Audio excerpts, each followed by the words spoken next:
Hey, it's Dustin with the Davidson Group with episode 6 of Real Talk here. Today we're going to be talking about a story of last year, August of 2020.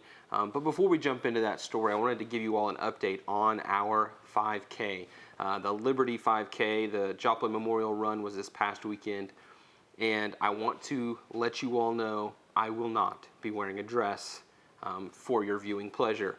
But if you were watching this video from the past, you could go out today or tomorrow and see Leah at the expo in her Bob Ross outfit. Anyways, I didn't win the race. Didn't lose the race though. That's all I really cared about. Not losing, so I didn't have to wear that dress. Anyway, just a little update there. It was fun. We're walking around pretty sore this week, but well worth it not having to wear a wedding dress. Anyways, jumping into the story. So last August, I was on my way to an appointment, leaving Neo Show and heading to Joplin, where I got into a car accident. I ended up totaling my vehicle, and needless to say, I was late, very late to my appointment. Good thing is nobody was hurt. Definitely something that, something I wouldn't wish upon anybody, but from the wreck, making sure everybody was okay, the police arrived, taking reports, taking insurance information, passing back and forth, and the officer asks me to walk with him over to his vehicle. I say okay, and on the way there he says, "Hate to tell you this, but I've got to take you to jail." What do you mean you got to take me to jail? I just had a wreck. Turns out I had a warrant out for my arrest for an unpaid portion of a speeding ticket, probably about a year prior. Forget this, $11.50. Not $1,150, $11.50. Yeah, I think you heard that right. $11.50 was the amount owed and the warrant issued for that amount owed. So they bring him back to the police car. As you can tell, I normally wear a name tag, normally wear a button-down dress shirt and slacks.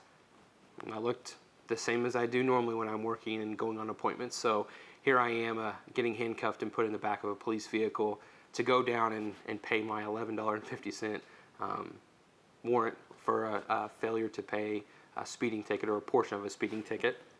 Anyways, I get down there, never been arrested before. So it was an interesting experience to say the least, but it was the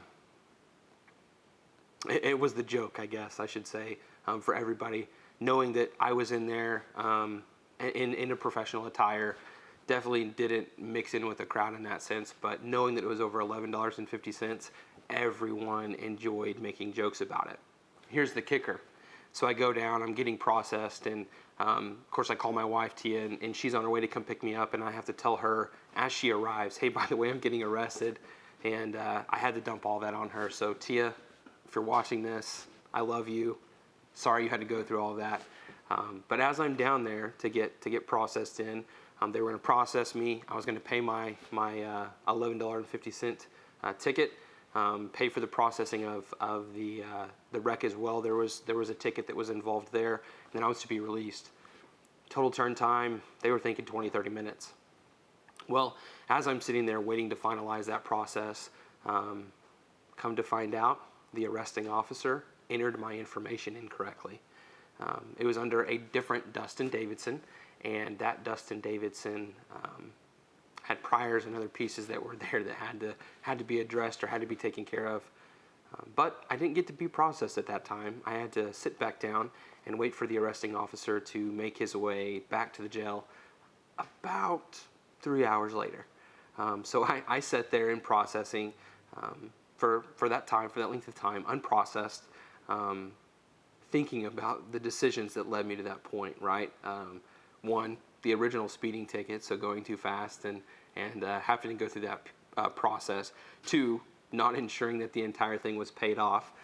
And then three, getting in the car wreck and totaling my vehicle, now knowing an expense that comes with that. Anyway, it's an experience I wouldn't wish on anybody, but it was an experience nonetheless, and something to think back about. And now looking back on it, I can say so with a smile, but that evening was stressful. for myself, but really, really stressful for my wife, having to go through all of the different pieces to ensure that I could get out of jail, and making sure the car was taken care of, and doing all of those things without the ability just to speak to me and find out what's going on. Anyways, we got out, took care of all those pieces, and we were able to move forward. But I joke with people as I interact with them and as we talk about them about, the real estate agent who went to jail. And I don't know, it's a funny icebreaker, something that I've not shared to the masses. I thought I would share with you all, so hopefully you can get a laugh from it and think about me dressed, sitting down in a jail cell waiting to be processed so that I can get out and miss my appointment, right?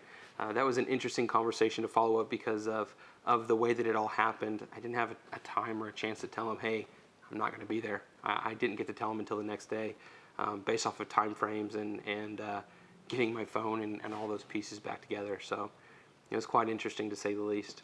Anyways, so this week's episode 6 of Real Talk. Hope you have found some enjoyment in this. I know I like to think back about it and laugh, and I most certainly give you the opportunity and ability to laugh at my expense. Bring it up to me the next time you see me. We can talk about it in more detail. I'd love to. Hey, maybe you've been arrested and like to share that story with me so we can laugh at each other. Anyways, until we see each other again, hope you're doing well. It's Dustin.